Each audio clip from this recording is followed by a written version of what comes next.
Hi viewers, అందరికీ నమస్తే guys. South ఆఫ్రికాతో women's schedule అయితే వచ్చేసింది నిన్న. సో మొన్నటి వరకు ఇండియా ఒక టెస్ట్తో పాటు 3 వన్డేల వరకే ఆడాల్సి ఉంది అని మనందరికీ తెలుసు. కానీ ఇప్పుడు తాజాగా 3 టీ20లు ఆ స్కెడ్యూల్లోకి యాడ్ చేయడం అయితే జరిగింది.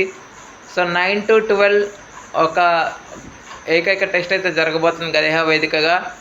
ఆ తర్వాత 16, 19, 22 ఓడిఐస్ జరుగుతాయి. ఇదంతా డిసెంబర్లో జరిగేటువంటి టూర్ అనమాట. ఆ తర్వాత డిసెంబర్ 26, 29, 30 ఈ తేదీల్లో T20s మ్యాచెస్ అయితే జరుగుతాయి.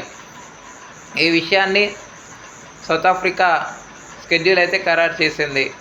Okay friends, thank you. ఇలాంటి అప్డేట్స్ కోసం ఛానల్ని సబ్స్క్రైబ్, షేర్లు, కమెంట్ చేయండి. మరొక అప్డేట్తో మేము ఉంటాను ఫ్రెండ్స్. అంతవరకు సెలవు, నమస్కారం.